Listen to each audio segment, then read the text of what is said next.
Libertà e corresponsabilità, ma cominciamo con Laura a parlare di etica e ci piacerebbe capire con lei come sperimentare i valori dell'ascolto, del perdono, della libertà e della giustizia, naturalmente nell'ottica di un'etica comune e condivisa. Buongiorno a tutti e a tutte, sono molto contenta di essere qui, anche se il compito di iniziare questa mattinata non è dei più semplici. Etica, libertà e corresponsabilità. Queste tre parole, questi tre termini che dovrebbero accompagnarci durante questa giornata, effettivamente sono termini corretti, li usiamo comunemente, però c'è anche da scavarli dentro e forse da rimetterli un po' in gioco. Allora vi dico subito che la mia ruolo di filosofa è stato da sempre quello di pensare al senso delle parole, innanzitutto al senso delle parole, i valori, gli ideali hanno per la vita, nella nostra vita, e quindi riaprire i giochi anche del che cosa ne possiamo fare e come possiamo andare avanti con questi termini. Sarà quindi questo il lavoro che vi propongo brevemente nel tempo che mi è consentito, e parto dunque da un'idea che credo sia comune per tutti, che riguarda, anzi più che un'idea, un'immagine che tutti comunemente abbiamo e che stranamente, perché non è così ovvio, accomuna l'etica e il diritto. Da una parte noi pensiamo, quando pensiamo all'etica e ovviamente anche alla legge, mettiamo da un lato la trasgressione, dall'altro la norma. Da una parte obbedienza, disobbedienza, dall'altra un tribunale. Nella tradizione della filosofia morale la coscienza è stata spesso chiamata proprio il tribunale della coscienza. Quindi un tribunale che giudica del bene e del male, magari somministra una pena e infligge la sofferenza del rimorso. Ricordiamoci che questa idea, per quanto semplificata sia di etica che di diritto, cioè compare comunemente anche quando meno ne siamo consapevoli. Pensate tutte le volte che nel linguaggio comune noi usiamo la formula mi perdoni, che tra l'altro a me capita di usare quando sono davanti a un ufficio. Mi perdoni, ma non ho capito, per compilare quel modulo bisogna proprio fare quello, cioè non ho commesso nessuna colpa, ovviamente, però già mi sento colpevole e quindi assumo e voglio essere perdonata di qualcosa che non ho commesso. Pensate l'incidenza del pardon francese, no? Quando si sale in ascensore, eccetera. Questo ci dice come siamo tutti dentro, no? L'idea che ci sono delle norme alle quali più o meno misteriosamente possiamo, anche involontariamente, contravvenire, che ci sarà qualcuno che ci giudicherà e ci infliggerà almeno qualche sofferenza, diciamo, se non qualche pena. Ma è altrettanto vero che l'etica, continua in questa analogia con il diritto, possono essere guardati in maniera totalmente opposta, cioè dal lato invece della totale eterogeneità che c'è tra giustizia e amore.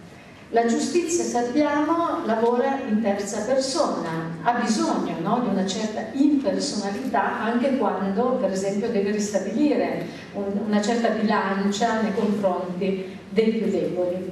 In ogni caso, la giustizia è questo sguardo oggettivo, impersonale, parla di torto e di diritto, di colpa, di pena e di risarcimento. L'amore la pensa in maniera totalmente diversa.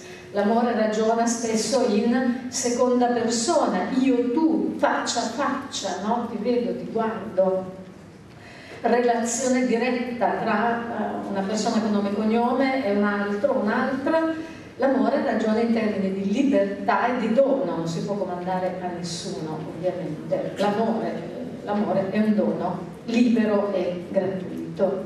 Io credo che queste immagini opposte ma insomma radicate nel nostro comune sentire possono e spesso confliggono tra di loro, e il conflitto tra questi due piani può avere conseguenze molto negative. Non nego assolutamente che giustizia e amore stiano su piani differenti, però aggiungo anche che giustizia e amore nella realtà si incontrano nella viva esperienza di ciascuno di noi. E in particolare, per quanto riguarda l'etica, c'è molto che incomincia prima della norma, che sta prima della norma o della regola. C'è quella dimensione di esperienza che si chiama vita morale, e che è proprio quella dimensione di vita e poi di vitale, diciamo anche quella ricerca dell'essere giusti, no? Di cui parla Zagrebelsky a proposito della giustizia, questa ricerca, volendo di essere buoni, generosi, altruisti, che spesso viene imprigionata nei precetti o anche nelle concezioni codificate di responsabilità e di dovere.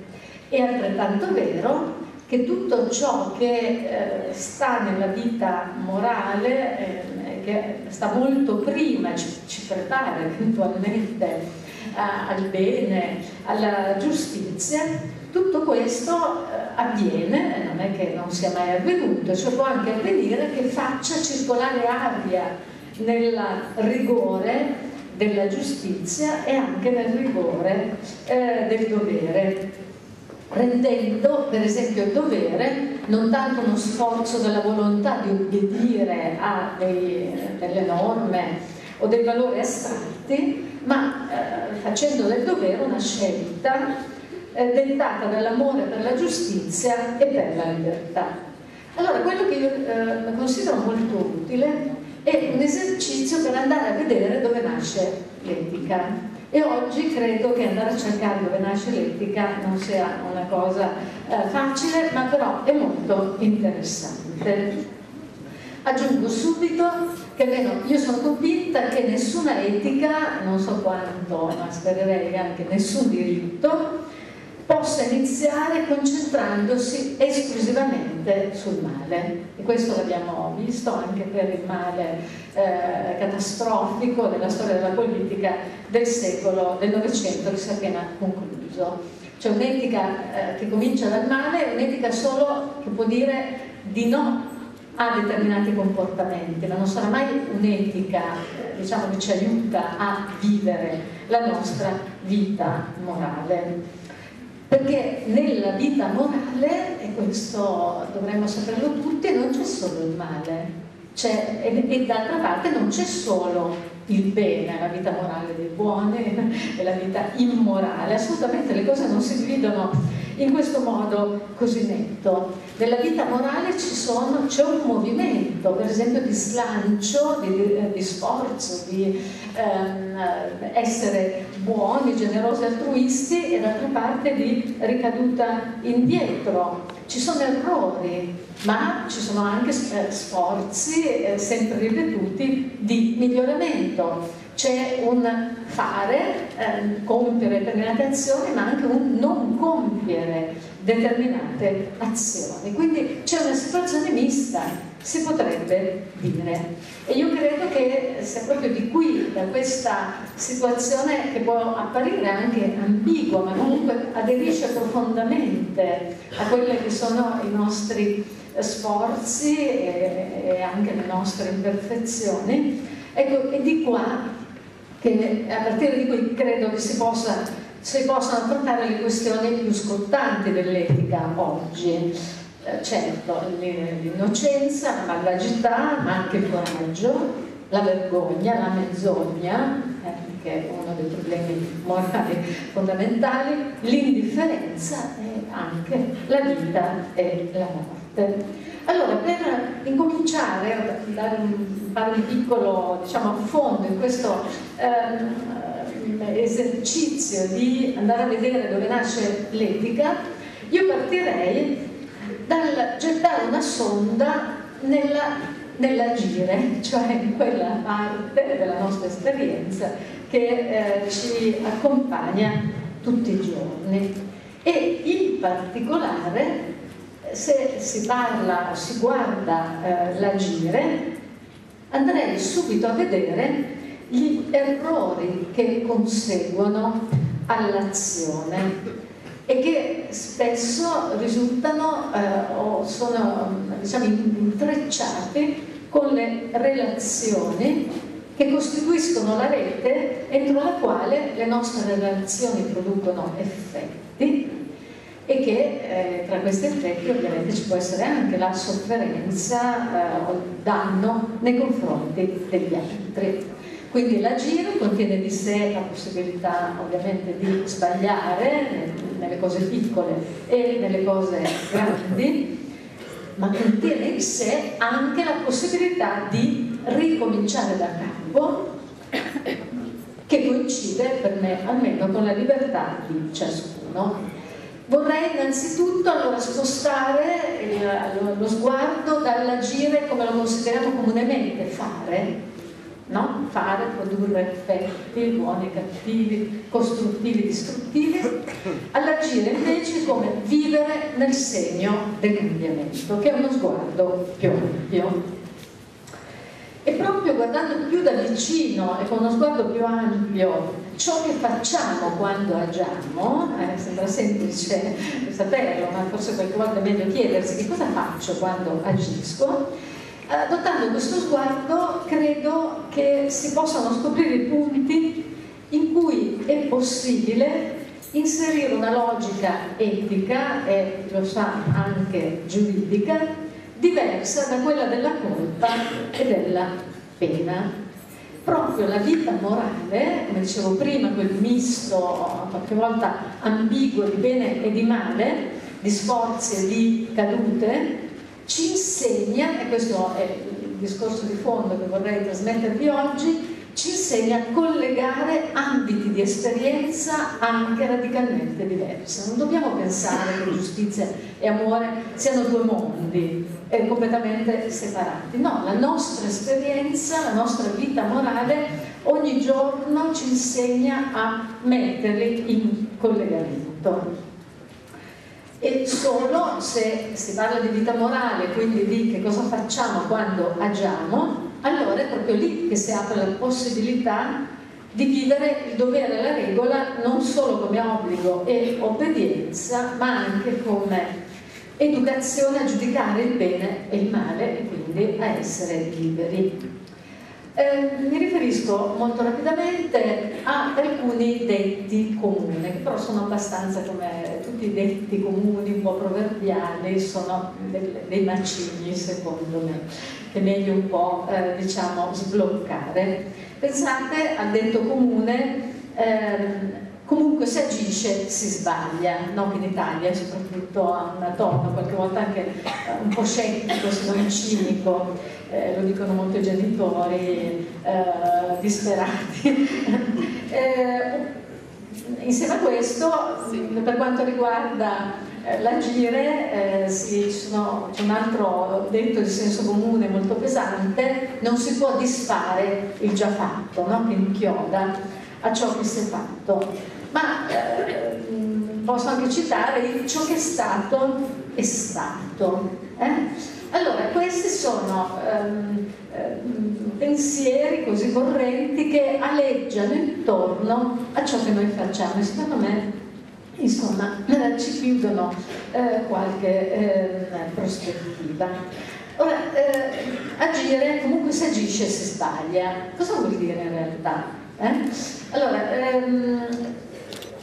sbagliare quando si agisce vuol dire in effetti molte cose, di cui peraltro tutti dovremmo anche renderci un pochino responsabili. Non c'è soltanto chi sbaglia e chi fa bene, ma persone che agiscono pensando di fare bene, però forse qualche piccolo grande errore inevitabilmente lo compiono. Perché sbagliare quando si agisce vuol dire commettere un errore cognitivo, tecnico, pratico, no? Legato all'efficienza dell'azione. Sicuramente vuol dire commettere una colpa morale, un reato sotto il profilo legale e processuale. Quindi ecco qui il problema della sanzione, del venir meno all'ordine della convivenza, ma anche del fallimento, cioè quando l'errore nell'agire è anche il fallimento nella ricerca di un senso delle nostre azioni, della verità e della giustizia di ciò che noi facciamo. E colpa, ce lo ricordano persino a livello economico, oggi vuol dire anche debito, no? Quindi sbagliare, essere in colpa vuol anche dire essere in debito con la società oppure con singoli individui. Ma aggiungo ancora, se nell'agire c'è una dimensione di errore ma anche di errare, il verbo, come dice la parola stessa, errare vuol dire anche essere senza una meta, no? Vagare in una, senza una direzione.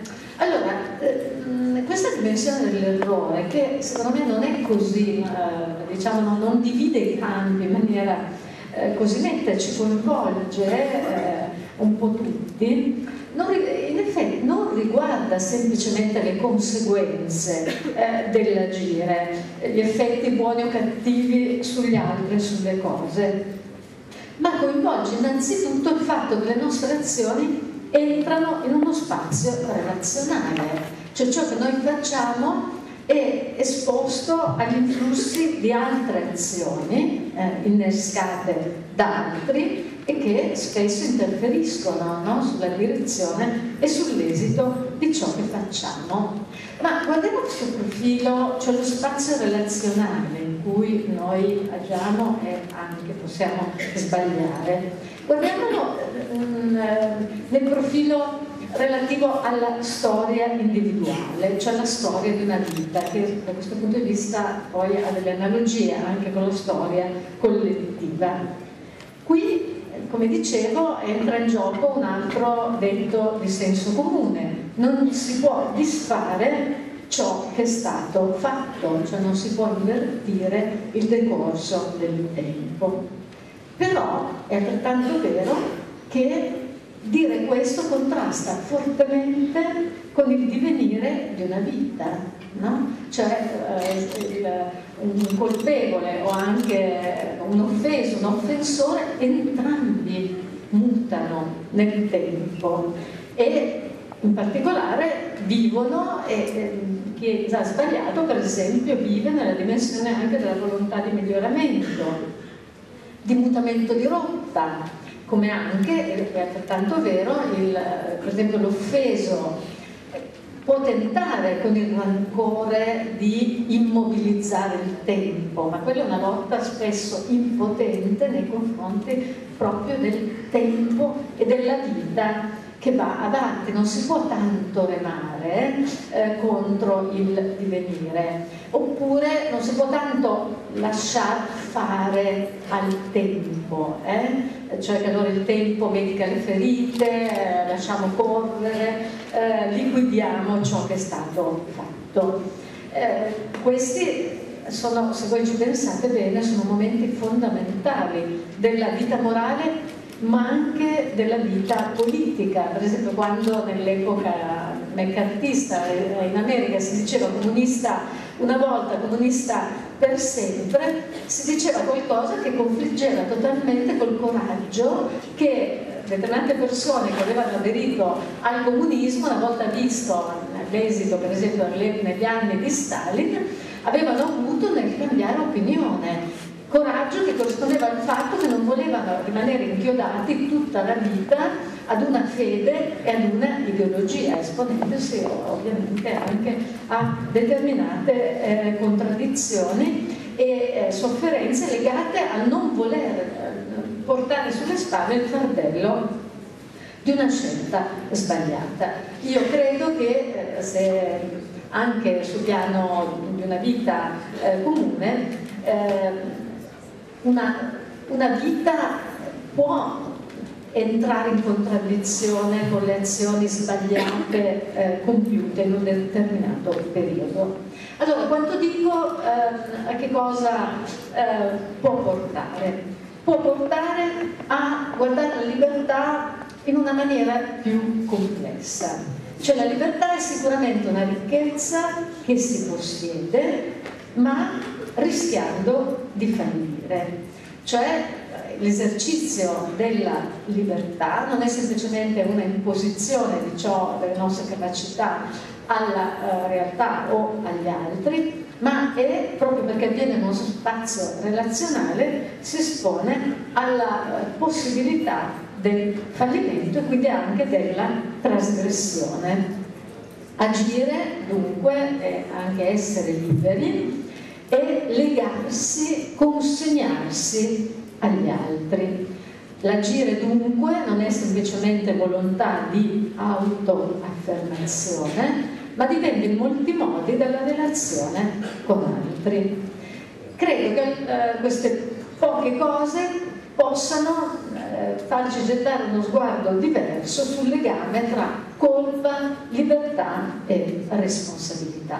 Innanzitutto quando ci poniamo la domanda: come tenere fede, cioè mantenere vivo il senso della libertà e della responsabilità quando queste, in particolare la libertà, falliscono, appunto, perdono la strada. E qui la risposta che io vi propongo è la seguente: nell'agire nella libertà c'è il rischio di sbagliare, la possibilità certo di produrre danno e sofferenza agli altri, ma c'è anche la possibilità di ricominciare da capo.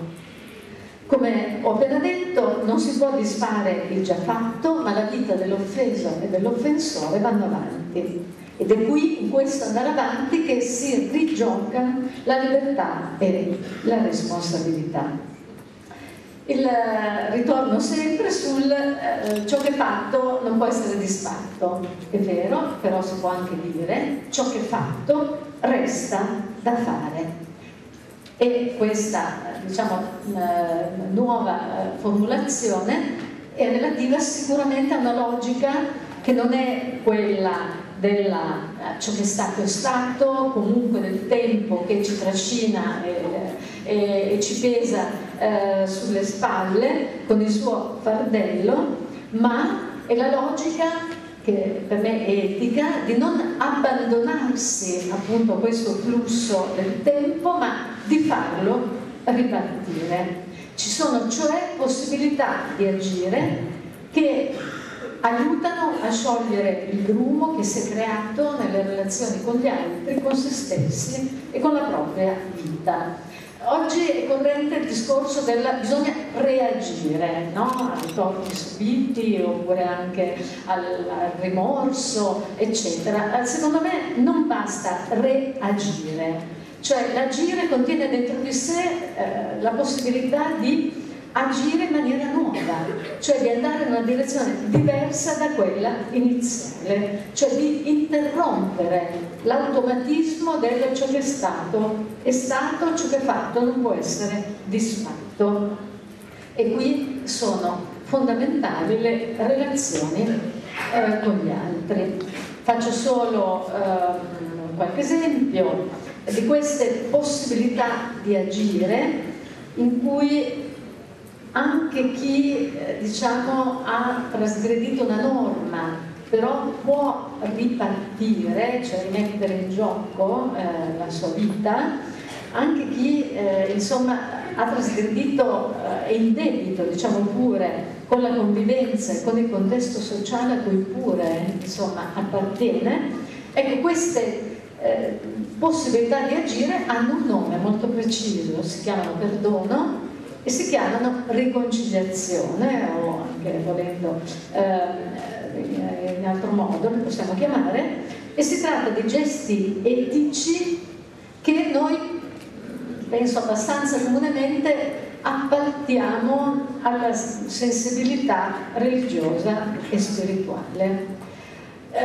Io direi che certo sono eredità sicuramente innegabili, l'eredità soprattutto ebraico-cristiana per quanto riguarda questi temi, ma fondamentale è il fatto che il perdono e la riconciliazione, questa è una differenza rispetto all'eredità ebraico-cristiana, non si legano alla colpa, ma alla libertà e responsabilità, proprio per quanto appena detto, cioè perché sono possibilità dell'agire umano, cioè elementi proprio legati, intrinseci all'ampio spazio dell'agire, che sono legate al riconoscimento del valore dell'altro, cioè alla priorità che la relazione con l'altro ha in etica, ma direi anche nella società e in politica.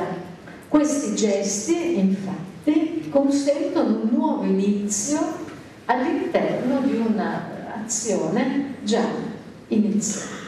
Cioè l'essenza del perdono, e questo è un tema, spero che in parte vi sia noto anche dal lavoro di Grado Colombo, consiste nel restituire la capacità di agire a un soggetto che rischierebbe di rimanere inchiodato all'azione compiuta, se non gli si offrisse la possibilità di diventare qualcosa di diverso da ciò che ha fatto.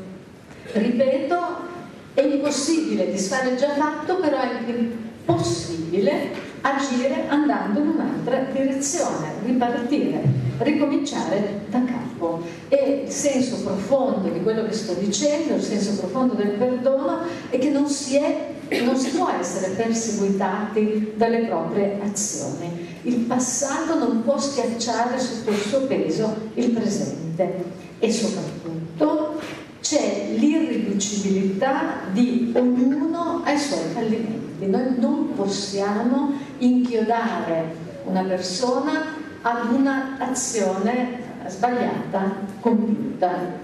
Dobbiamo anzi fare in modo che questa persona possa riaprire, sia messa in condizione di riaprire i giochi della vita, di sgombrare il macigno che tante volte è proprio anche costituito da quelle parole da cui sono partita, che gli ostruisce il cammino.